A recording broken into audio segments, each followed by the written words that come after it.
Arriving back in Sparta from a funeral in Crete, Menelaus was informed that his wife Helen had been abducted, with the ship she was on heading in the direction of Troy.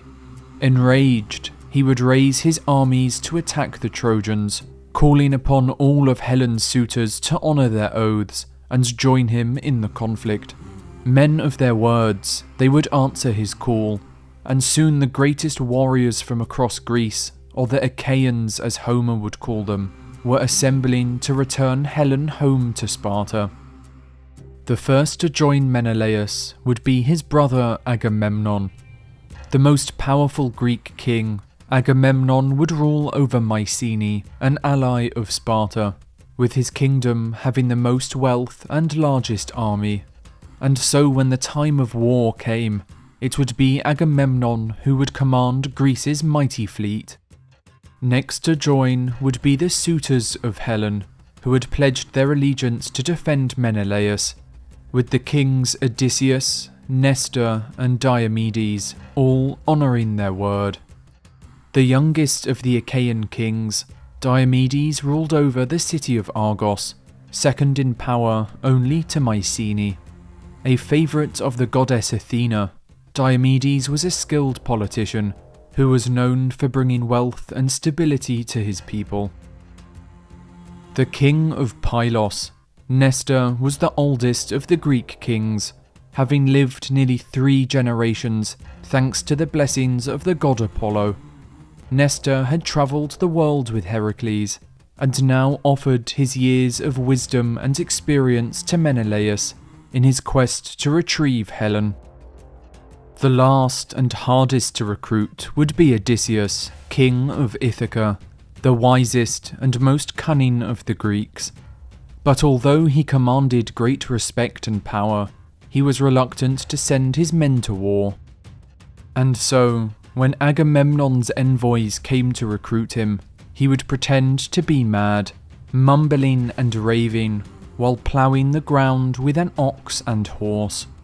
Seeing through the deception, one of the soldiers would decide to test his sanity, placing Odysseus' son in front of the plough. Having no choice but to stop, Odysseus would pick up his son, proving he was of sound mind all along, with him then raising his armies to send to Troy. Joining these powerful kings would be the best warriors Greece had to offer, with Achilles, Patroclus, as well as Ajax the Greater and Ajax the Lesser, all answering the call. Prince of Phthia, Achilles was the greatest warrior to have ever lived, with his support ensuring victory in any conflict. Achilles was invulnerable to attacks, and without his assistance, the conquest of Troy was unthinkable. After his birth, his mother, the water goddess Thetis, would take Achilles to the underworld, submerging him into the river Styx, whose waters granted immortality. But as she had held him by the foot, the waters would not cover his heel, which would remain the only vulnerable part of his body. Growing up, Achilles would be raised by the centaur Chiron, the teacher of Heracles, with the young man learning music, speechcraft and warfare under his tutelage. But while Achilles would take great pride in his achievements, he was also cursed with a short temper, something that would bring him into conflict throughout his life.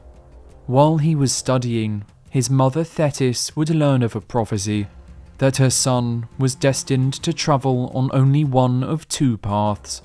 Either he would live a long and peaceful life, dying as an old man without fame, or he would live a short and heroic life, dying a glorious death, with his story becoming legend.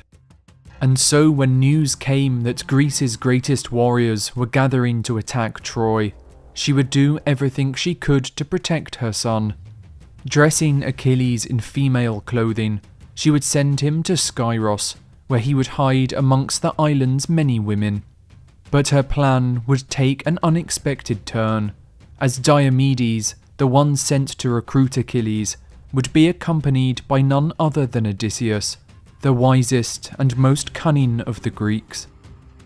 Realizing Achilles was hiding on the island, Odysseus would come up with a plan to reveal him. Arriving with presents for the women, he would begin to hand them out. However, a particular present, a set of armour, would excite one of the women in particular. Odysseus would then sound a war horn, with all the women fleeing except for one, with Achilles taking off his disguise and quickly putting on the armour ready for battle. Exposed by the cunning plan, Achilles would fetch his lifelong friend Patroclus, with the two of them then joining Odysseus and Diomedes on the journey back to Sparta.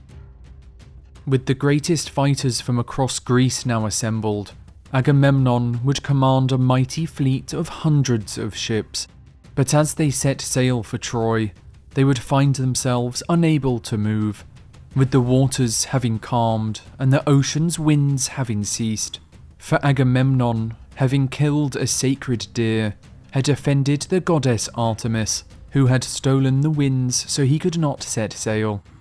Anxious to reach Troy, Agamemnon would consult a prophet on how to restore the winds once again, but to restore them, the prophet revealed that Agamemnon would have to sacrifice the one who was dearest to him, his eldest daughter, Iphigenia.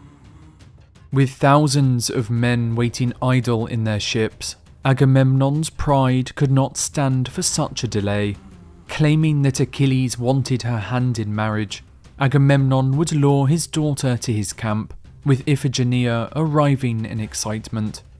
With her father waiting for her at the altar, she would begin to walk towards him.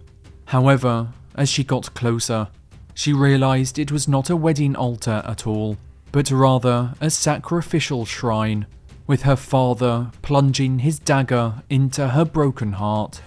With his daughter now laying dead at his feet, Agamemnon had appeased Artemis, who would release the winds from her grasp. Now setting sail, it would not be long until they reached their enemy's mighty city, but awaiting them would be the greatest army Troy had to offer.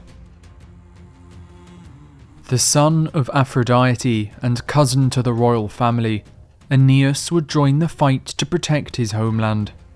But Troy would not fight alone, with Priam calling upon his allies, the Lycians and the Amazons, who would come to his aid. Lycia would be led by Sarpedon, the son of Zeus and grandson of Bellerophon, as well as Glaucus, a legendary warrior who would lead the Lycian armies into battle.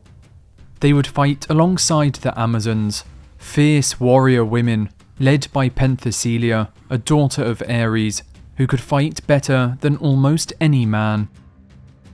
But while both sides possessed the best warriors and leaders of their age, the gods too would be divided by the war.